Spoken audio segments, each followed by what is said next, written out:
this was such a word of mouth hit. Like, so the numbers actually started going up during the week, and it started climbing the charts during that month.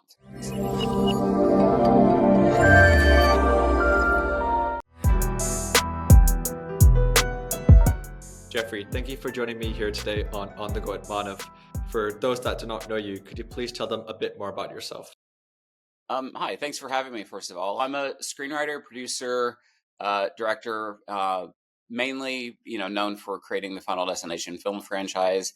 But I have done a lot of other work in TV and film, mostly in the horror genre. So that's my favorite thing. Even though I did work on 2 kids cartoons for Netflix, so I have not killed people and stuff, and enjoyed it. So Amazing stuff, Jeffrey. Well, very excited to learn more about your journey and how you got to where you are today. But usually I like to go back in time to learn more about who you were as a person before the person that you became today. So please tell us, Jeffrey, what were you doing at age 18? it's actually more fun to start with what I was doing at age 14, because Okay. this leads into my journey into Hollywood. I grew up in the hills in Eastern Kentucky, way back in the hills of Eastern Kentucky, and I loved horror films. So me and my friends would watch them all the time. And I saw Nightmare on Elm Street when I was 14 years old and fell in love with the movie. It was smart. It was terrifying. I'd never seen anything like it. So I wrote a prequel idea for a Nightmare on Elm Street, and I found out that Bob Shaye's, who ran the production company New Line Cinema, worked in New York, and got the address. And I typed up a prequel and I sent it to him, and he returned it because he said it was unsolicited. And I actually sent it back to him, and I was like, "Excuse me, sir, but I've seen 3 of your movies, so I think you can take 5 minutes to read my story." And he actually got back to me, and he read the story. It's very encouraging. And from age 14 to 19, him and his assistant Joy Mann would send me like movie scripts and stuff from Nightmare on Elm Street, which was, I was obviously crazy about. And so it just really encouraged me from 14 through high school. I'd always wanted to work in the film industry. I went to college and, studied theater. And when I was 19, I got an internship through my college to spend the summer at the American Academy of Dramatic Arts to study acting. And when I was 19, since I was in New York, Bob Shaye also offered me an internship at New Line Cinema. So I was like, "Oh, this movie business is easy. I'm going to quit school and stay." Cut to 7 years later, still, still, still working at New Line, trying to get some projects going. Yeah, eventually it was like I think 7 years. It was '97 when they bought the treatment for Final Destination and had me write the first draft of the script. So yeah, it was a pretty funny journey because it started when I was 14, just being this person who knew nothing about the film industry and just thinking that, oh, if you have a good idea, they just buy it and make it into a movie. Like, I didn't know how everything worked.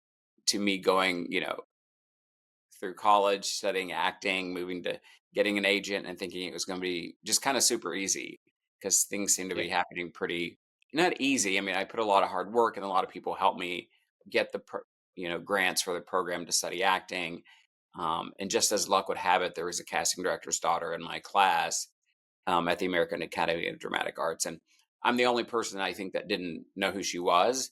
So I treated her just like I treat everybody, which is nice. But, I wasn't trying to like suck up to her to like get to her mother, so I think she picked that up right away. And so we became friends, and she introduced me to her mother just, because she wanted to. So, yeah, it was a pretty fun, exciting time when you're a 19-year-old and you're in New York. And then obviously the reality of how hard the business is. Oh man. I mean, fun fact is that when Nightmare on Elm Street, the 2010 version was actually my first ever horror movie that I watched, and I was about 9 years old. Oh yeah. So that introduced me to horror, and I think ever since then I've loved it. I think there's only one movie that's absolutely terrified me, and it is not Final Destination. It's actually No. Insidious. Oh, Insidious me, yeah, it terrified me when I watched it for the first time at age 10. Ever since then, I've been like absolutely fine. But carrying on to what you were describing, I mean, wow. So that journey from 14 to 19, do you believe that it had to happen for a reason? The fact that you got that internship for New Line Cinema?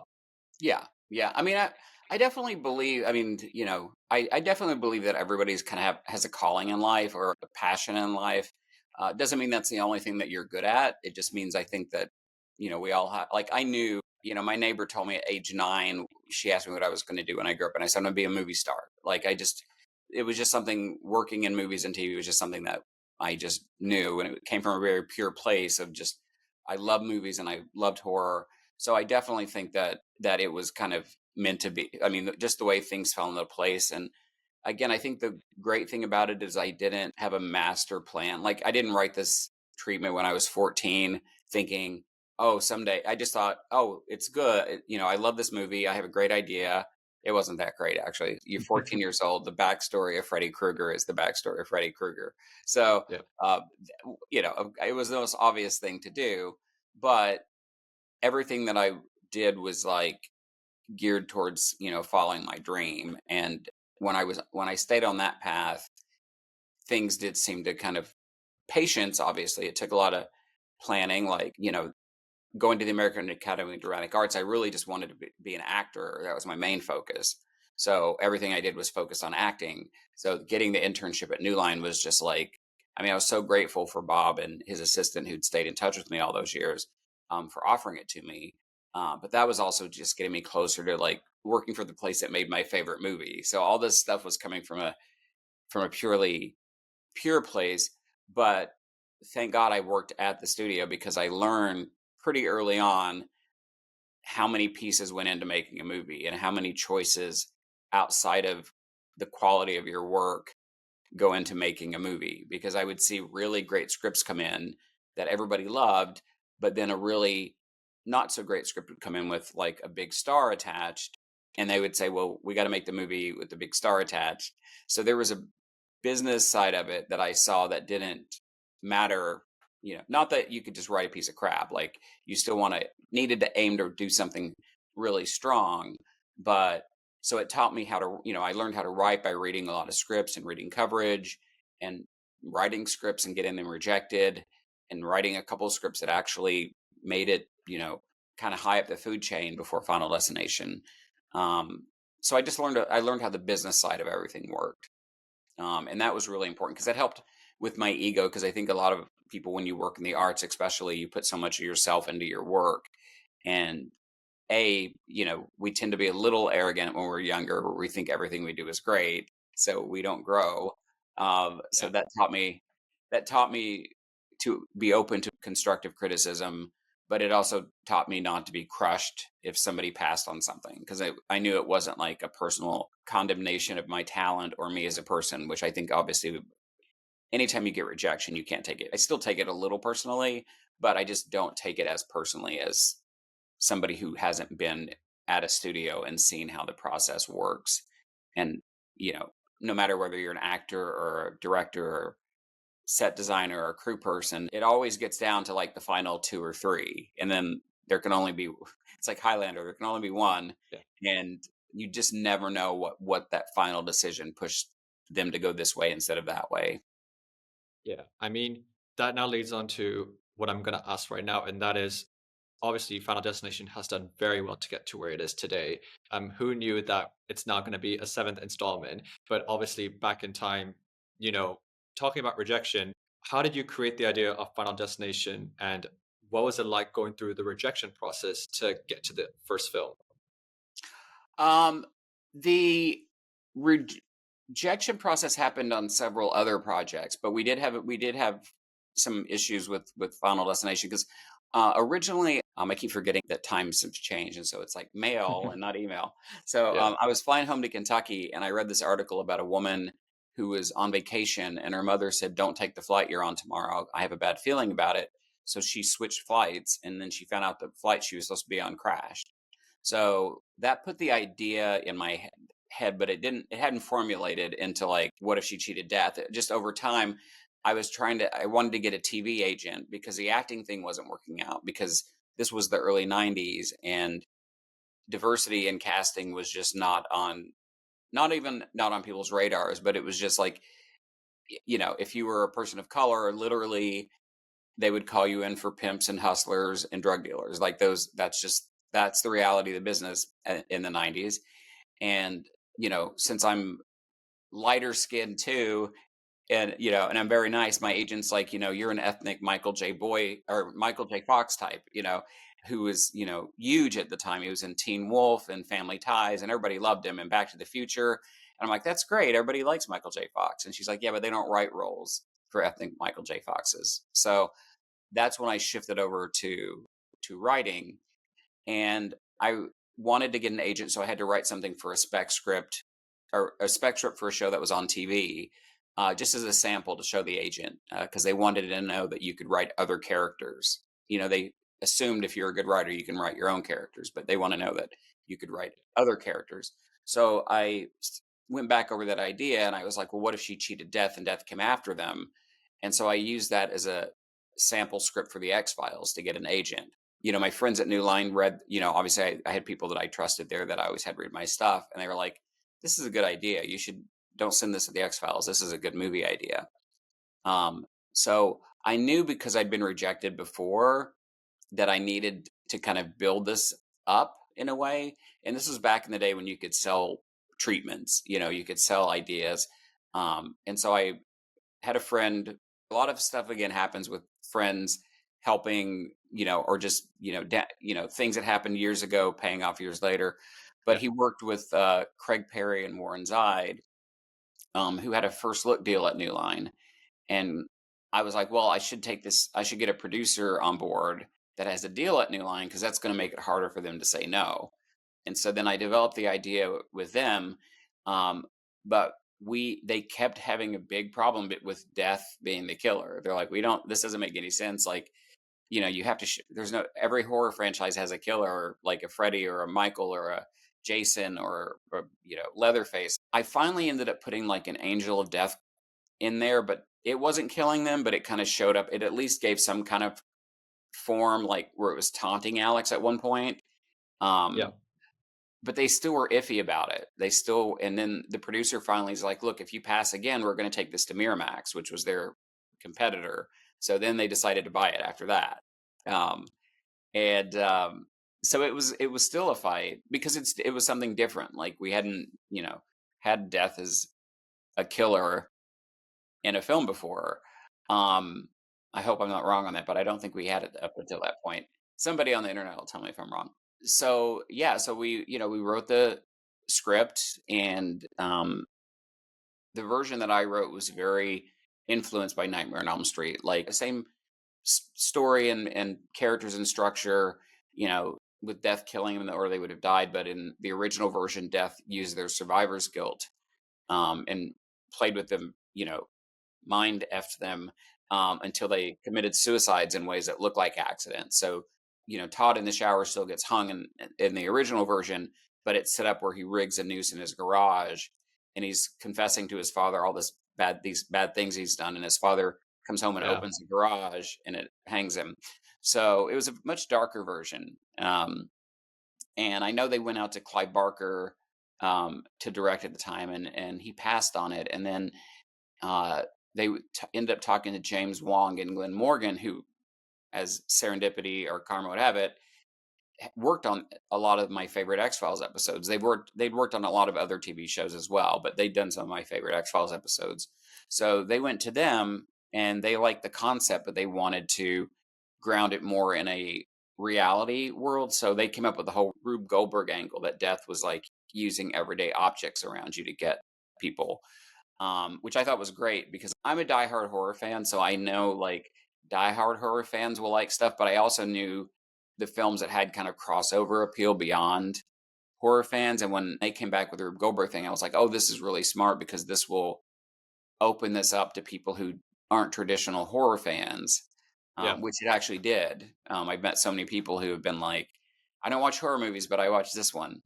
Um, so it was a really cool process to see it evolve.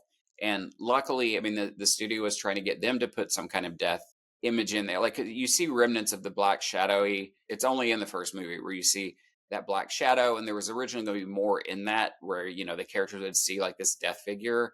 But luckily, it looked cheap, and cheesy, so they took it out. And James and Glenn never wanted to show Death anyway, so it was one of those happy fights that you end up winning, and then it, turns out to be like what everybody loves about the movie.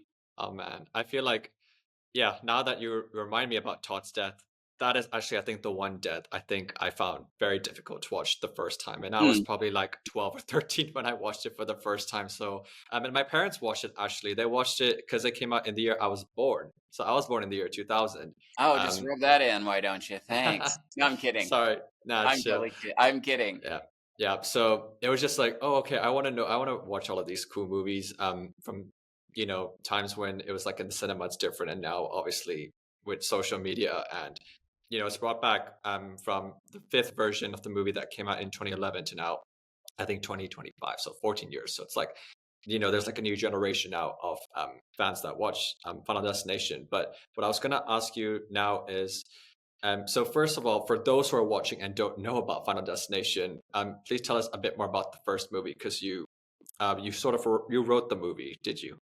I wrote the original draft of the movie, and then James Wong and Glenn Morgan wrote the shooting script. So they used obviously enough of my framework and a lot of my characters and beats. So I get sole story credit, which is why by the Writers Guild I'm considered the creator of the franchise, and then shared screenplay credit with them. So I always make sure that I give them so much credit because there's so much that they, especially with the Rube Goldberg thing, there's so much that they added to the script, and it was great to watch it happen.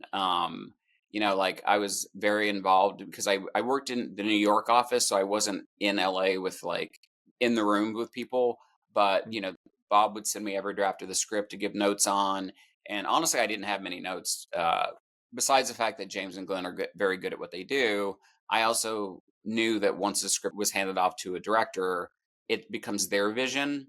That's another kind of thing that you learn in the movie business is once you hand a script off to a director, unless you meet certain types of directors who are very open to like collaborating, you have to, the default that you go into is like this is their vision now.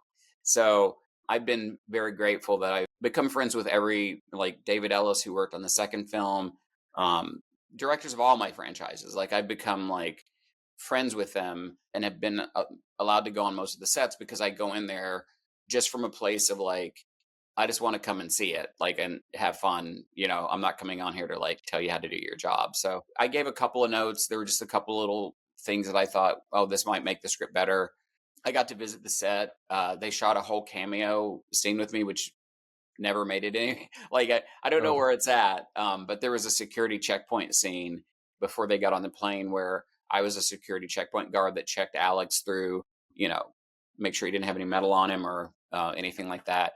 Um, interesting. yeah, so that scene is out there somewhere, but it's been kind of lost to time.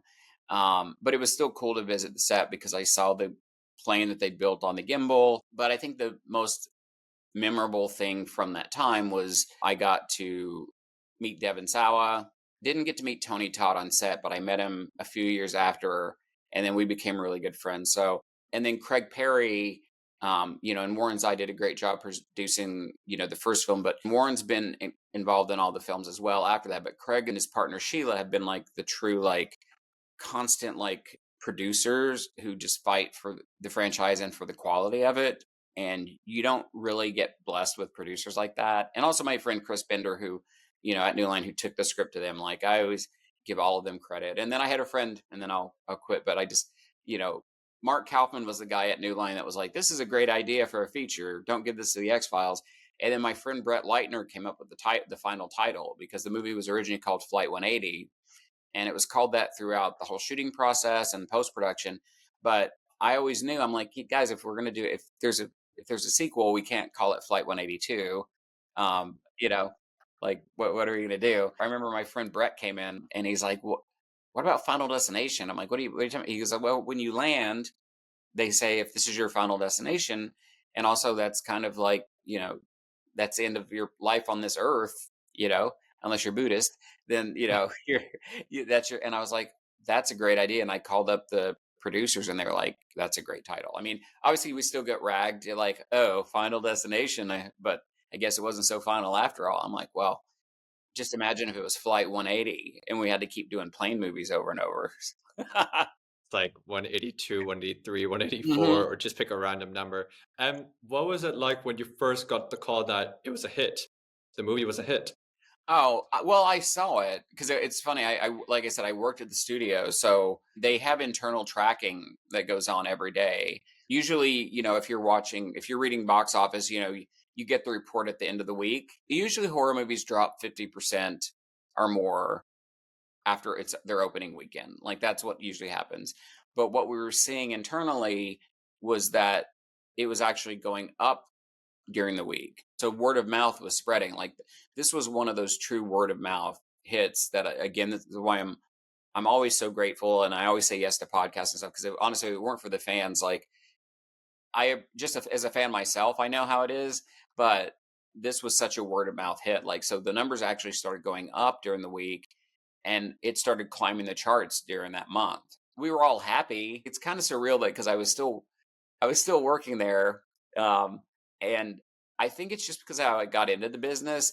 Like, I didn't think theoretically the minute I sold that, I should have left and moved to LA and started like doing the whole Hollywood hustle, but that just isn't my nature. So I stayed at the studio. We saw that it was climbing the charts. So by the second week, like I knew they were going to do a sequel. Like I knew. So I started working on the story for the sequel. Had that ready to go. Wow. You don't see that kind of traction, especially with horror. And again, they were very, like weapons. I know I'm jumping around, but weapons I this love weekend, weapons. but Yeah. it only dropped like 43%, which is great, because most horror films drop sometimes it's a lot more than 50%, but over 50% is usually like, even for a successful movie, it usually drops that much because horror fans, we love to go out opening weekend, Yeah. and see it as right away. So yeah, so it was just kind of cool. Like I'm still working at New Line, so I sold it in '97. All that development work. The movie comes out in 2000. They decide they're going to do a sequel. I sold the story for part two, and I'm still working at New Line. And Um, finally, they were like, Jeffrey, I worked there for 11 years, and they're like, Jeffrey, we love you, but you're a writer now. Like you've got a franchise that you created. It's time to go be a real writer. Go out and do this. yeah. I was like, okay, yeah, I guess I should. So I left that summer of I think it was 2001. I left. 9/11 happened, so that's when I decided to move from New York to Los Angeles. Right. And Yeah. 11 kind of years. start playing the Hollywood The game. I Hollywood hate to say game. that. Yeah. So after Final Destination, you moved to LA. What was that like? Those first few years working in LA? To be honest, I mean, I loved being out here. The weather was great. I kind of missed the hustle and bustle of New York, and I kind of knew everybody there. But I almost had to kind of start fresh when I got out here because I didn't move out here in '97 and start making all Mm. those connections. And people often don't read the credits of a movie, so they only know who's out here. So a lot of people didn't realize the work that I'd done on the movie, and so I got a new agent when I moved out here, and it was kind of like reintroducing me to the town because I got some work after Final Destination, but it was through friends, in New York through agency friends and things like that. So I hadn't been out here really milking. I hadn't been playing the game like one would have played the game if I'd gone into the business kind of knowing exactly how to do things. Like I would have been happy just working at New Line, writing on the side. I know that sounds strange, but that company was such an important part of my life, and Nightmare on Elm Street, and I was just enjoying life. So it was an interesting couple years because I basically had to be reintroduced to the town. But at this point, we were on to Final Destination 2 filming, so Yeah. there was a lot of catch up to happen. Were you also as involved with the third, the fourth movies, the fifth one that came out? Because they were all spread out between 2006, 2009, Yeah. 2011. No, I haven't been like involved. I have been involved in that, certainly I'm really good friends with Craig Perry, the producer. He would kind of keep me, in the loop on what was going on. I know like it was interesting because I worked on the first two films, and then I know James and Glenn worked on the first one and the third one, and then Eric Bress and J. Mackie Gruber and David Ellis, who worked on the second one, came back for the fourth one. And then after that, they decided to really start just going out after people outside of the Final Destination ring, which I think has led to some great films. I think five and Bloodlines is definitely like in my top two, as far as films go. And I think that's because the filmmakers who worked on it grew up on the franchise. So Yeah. they bring a level of passion and excitement. They really come at these projects like not only wanting to like make sure the fans are happy, but they grew up as fans, and so they've been on those chat rooms with the fans, and they know how like how seriously they take these Yeah. films. To another So level. yeah, which is a great thing. So the writers and directors, I did meet with them, and I know they met with James and Glenn as well, and just had a wonderful conversation. I just told the writers, for me, the thing that was important is I never wanted these movies to be like everybody dies at the end of them, like because Oh, then you I didn't. no, because originally, Alex and Claire both survived part one. Um, the original plan was to bring them both back for part two, and there were reasons they couldn't get Devin back for part two. And I still get annoyed with how they wrote him getting hit in the head with a brick, but that's a whole Yeah, I other saw thing. that. I was thinking, okay, Yeah, move that on. was annoying. But the funny thing is, I don't know if I would have killed. Well, I did kill Clear in my original story, but that's because Alex was still going to be alive at the end of part two. Like I was going to have Alex be kind of the final guy. But, I think things work out for a reason. And so I think it is effective. Actually, Alex and Kimberly were both going to be alive at the end of part two. But, the film canon, when you watch the movies, Kimberly survived. But then for some reason on the Choose Your Own Death Adventures on part three, they added some newspaper clipping in that Kimberly and Officer Thompson died in a wood I chipper saw that. accident. Yeah. It's So so funny. it's funny, but it's not film canon. And so then Hmm. it started this thing in motion where, like, at the end of part three, everybody died. At the end of part four, everybody died. And then, without any spoilers, as the nature, of part five, you kind of had to do that. So I just asked them if they could make canon that Kimberly was alive. Like, I'm like, she's DVD extras don't count. If it's not on screen, it doesn't count. And so I really loved how they weaved in the mystery that there was a survivor and they finally revealed that it was Kimberly. I just loved how they went into the story. Like John Watts came up with the story about, Iris in the past having a premonition Yes. that kind of filtered through the bloodlines of all the characters. And I just want to clarify, like, the characters in Bloodlines aren't connected to the characters in the other movie. So it's not like Alex's parents were at the Skyview and Kimberly's parents. This is like its own, well, it's self-contained story within the Final Destination universe. Because Death's all over the place. While Death was doing everything that we've been watching in the first five movies, Death was also going through the people that Iris saved at the Skyview, and it ended Yeah. up with the family that we focused on in Bloodline. So When you got that callback, the fact that 14 years after the fifth version was released, and the fact that they were going to be doing, depends when the sixth installment was being filmed. But how did you feel when you got the callback saying that we're going to be doing this all over again? oh no, I was like, it's about fucking time, to be honest. Like, no, because honestly, like, what I love about this concept is, yes, you can do it to death if you just keep telling the same stories. But as Bloodlines proved, there's different angles that you can always come at this story with. Just as a person who loves sequels to movies that I love, and I'd seen some interesting scripts, and I had some of my own ideas that maybe took things off a little bit too far from what they wanted to do, but there's endless possibilities with this story. When they announced that Lori, one of the writers of the last one, was coming back to write the new one, it's like, I know we're in good hands. I talked to Craig. I know what the general thing is, which and it's just, again, it's a cool way to tell the story that isn't like breaking canon, is still going to deliver like a Final Destination movie that we all love. But Yeah. somebody was like, why are you like doing it so soon? And it's like, we did the second one like right after the first one, Yeah, you guys did. like we went right into. I mean, it takes a while to film them and write them, etc. But I knew early on in the race that there was going to be another one, so I was like, well, what are my favorite things in a sequel? Bringing back the OG players. Like, let's make sure that we expand the story so that you find out the people in Final Destination 2 are only alive because the people in one cheated death, and so it interfered with it rippled out and affected all these people's lives without knowing it. And then I was also like, well, the original one was like teenagers, and originally they were going to be adults because that was from the X Files. But Scream came out and they were like, "Do you mind making them teenagers?" I'm like, "No, no problem." So we made them teenagers. But I'm like, let's start the movie off with Kimberly and a bunch of her teenage friends, and then we think we're going to be following these four kids for the whole movie, and then let me kill all of them like right away. Yeah.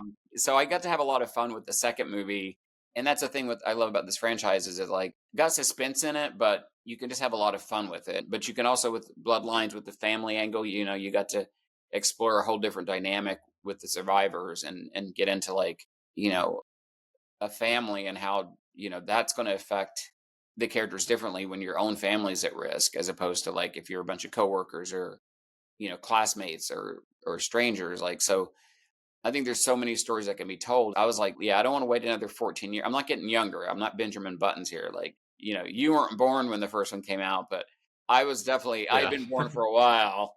So, I love meeting the new fans. I'm like, yeah, you guys are going to be around to see all these sequels, but I'll be With around to Dead. see enough. But I just want to make sure, I'd like to see a few more before we go, even though I do feel like with Tony passing, that Yeah. was really devastating, for everybody that knew him, but also the fans. And I think he was such a crucial part of the franchise that I'm glad that the writers and directors like came up with a really beautiful way. I'm just not spoiling anything. Just a beautiful way to kind of close the loop on his character. So Very natural. yeah, it didn't feel forced. It felt very natural and was just very powerful. And I think such a great way to honor him. Just such a Yeah. great way to honor him. 100%. I mean, when I saw the latest movie in the cinema, I saw it before it actually premiered. So I went with a colleague and obviously was very excited to watch it. And I mean, a lot of the times, a lot of people, the audience had their eyes closed. I was just like, yes, like I want to see more. Like I need the blood. I need to see it. I mean, I wanted to just, Yeah. I mean, I don't know, just like it just brought back the old movies. And I won't spoil it for those that haven't watched it, but I really enjoyed it. Yeah. And I guess it's nice to see that the hard work from your side as well over the years has allowed it to come back. And I guess maybe I'm going to combine the next two questions. One is, how do you persevere in a way when it comes to like a project, but also what sort of advice would you give to aspiring film directors or film writers? I mean, I persevere because this has kind of just been my only life path in life. Like I've just always known I was going to do this. I persevered because I've also been able to understand the mechanics of what behind the scenes and kind of evolve with the times. You can't fight change in the business. No. You can work with it and you can try to find other ways. But like when I was growing up, like film lovers ran all the studios. Bob Shaye loved movies. Like he got his start by taking like John Waters movies around to college campuses as an independent distributor. Like Nightmare on Elm Street was their first big hit, and every studio had passed on it. And you hear that same story. Like I'll just use Barbarian as another example. Like you know, Love it. Barbarian, great movie. Every studio passed on it in town. It took like one producer and one production company, Roy Lee and Boulder Lights Films, to take a chance on it. And now, like, he's done Weapons after that. You definitely have to get used to rejection. But I think that the one thing that people have today that we didn't have when I was growing up is it's so much cheaper to make quality films. Like obviously you have to buy rigs, but Danny Boyle shot like 28 years later with iPhones. Now obviously they were hundreds of iPhones with all the right lenses and it's not just like take your iPhone around. Yeah. Um but you can make movies and edit movies and do stuff that in the past we just didn't have access to when I was starting out. Like this is the most frustrating advice to hear, but it's like make movies. Like your goal should be to get your movie made. And a lot of times that means you have to make your own stuff for a while. Like a lot of filmmakers, like I'm not saying do shorts and then try to get them into festivals and try like a lot of the festival route. There's some very great festivals out there, but there's also a lot of festivals where it's just like you're just wasting your money, like sending them out to them. But if you make a really cool short, like you you get it online, just start building your resume because you get better. Again, like the cockiness of youth is great to help you power through stuff, but there's also this layer where again you think your early stuff is brilliant, and then you don't realize A, there's a lot of similar ideas out there floating around. B, you get better the more you work. So I tell directors like, Craig and I were actually talking at a university here in LA, and we're talking to a film class, and it had all the different specialties there. But Craig was like, how many of you directors hang out with writers? And nobody raised their hand. Like all the writers hung out together, all the directors hung out together, all the actors hung out together. And Craig's like, that's the Interesting. problem. You guys need each other. So you guys should be working with each other, because a writer needs a director. You all need great actors and you need great crew people. So I highly suggest if you're a director, surround yourself with some good people in your area, no matter where you're at, because there's always, whether you're at the school level, there's, depending on the resources, but states have like tax incentives and film commissions. And I know different countries have different grants.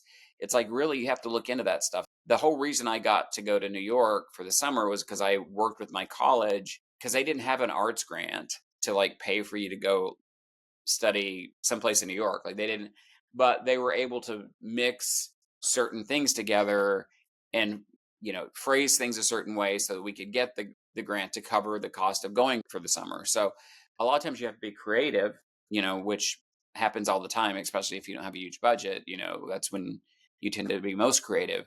But it's like you've got to really work on creating work because people need to see what you can do. I also tell people pick a genre that you like working in, because I know it doesn't matter whether you're an actor or a writer or director, you want to show people how versatile you are. But the thing is, because it is a business and there's so many people out there pumping out work, the business side of the Hollywood or the industry needs to be able to put you in a box at the beginning, because otherwise they won't remember Jeffrey who can do comedy, drama, but they remember Jeffrey horror guy. Yeah. If I have some good horror stuff. And the first thing people see from you that gets you notoriety, they're going to want to see more of. So I always say pick a genre. Like if you could only write one genre for like 10 years or direct one genre for 10 years, what would it be?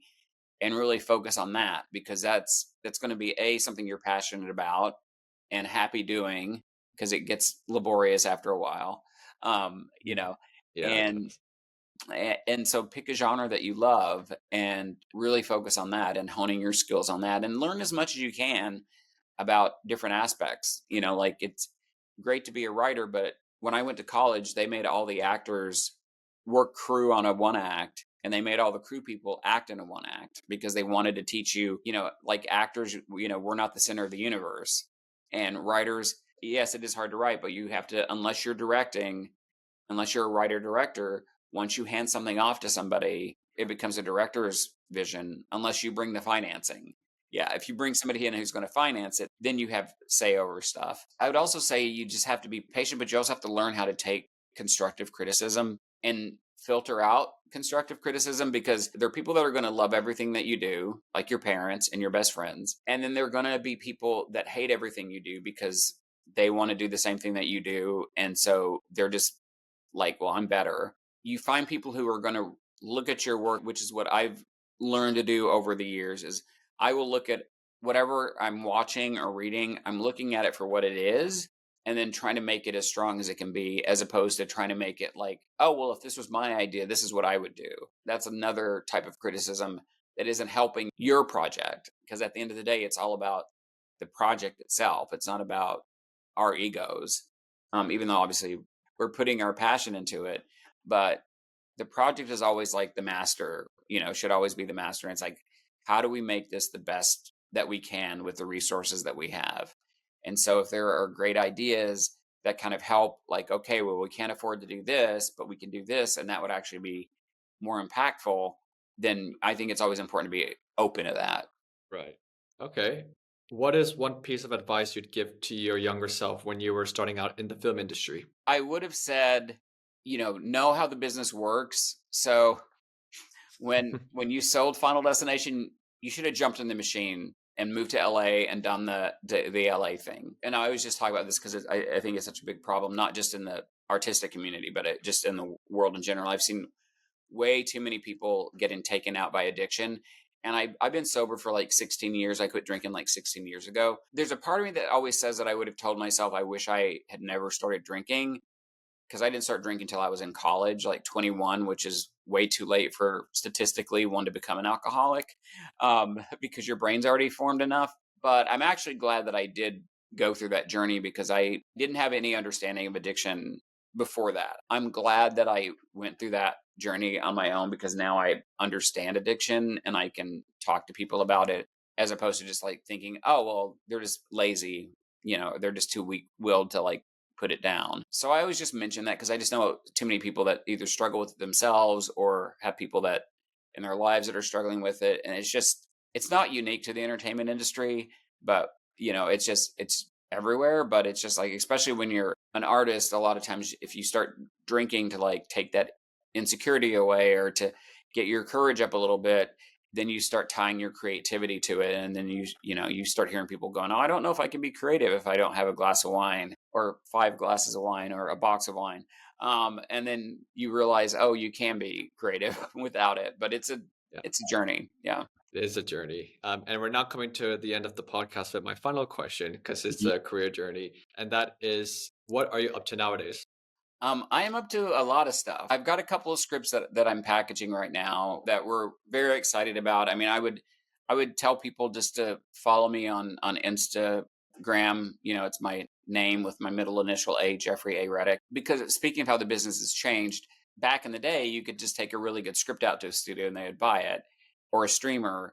But now it's like they want you to have a director attached. They want cast attached. It's kind of a chicken or the egg kind of thing. It's like cast. It's hard to get cast attached to something that's not financed. So, but I have like 2 horror films that I've written that I'm working with my manager and agent to package right now that I'm really excited about. I'm producing a couple of projects that are going to start shooting next year that I'm really excited about. It's just until everything's locked and announcements are made and contracts are signed, I don't want to jinx anything. But yeah, my first slasher film, all my stuff has been supernatural. So I'm really excited about a slasher film that we have, that's going to be going beginning of next year. And then the other stuff is kind of dark supernatural horror that I'm really excited about. Very exciting stuff. Well, we can't wait to see what more you do, Jeffrey, and especially next year when your 2 new movies come out or are being filmed. Filmed, But yeah. Filmed, before they're being released. But yes, thank you so much, Jeffrey, for being here today. You already mentioned this about your Instagram, but for those who would like to get in touch with you, is Instagram the best way for them to do I that? think Instagram, or I'm still on X, because that's where I have the most followers.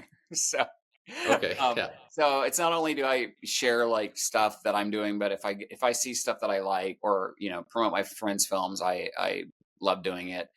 The only thing is, and I always hate to say this, but I just usually always have to preface, like, I can't read people's material. Like, I'm not able to read scripts. I'm in the Writers Guild, and there's a very strict rule about I can only read scripts that come from an agent to my agent if it's for work stuff. And that's really just to protect people, because people don't realize, like, again, that there's so many similar ideas floating around out there that obviously you never want somebody to have their ideas stolen. But on the flip side, so many people will, not knowing how the business works, will think that, like, I wrote this movie Tamara that came out through Lionsgate, and then Jennifer's Body came out. Then I was reading online people saying, oh, he obviously stole Jennifer's Body. I'm like, Tamara came out like years before Jennifer's Body. Like, so, it's just one of those things. I do get a lot of emails where people want me to, read a script that they've written or write a script for them. And it's like, I can't, that kind of stuff I can't really do on social media. Like, if you want me to write something, you can hit my agent up. But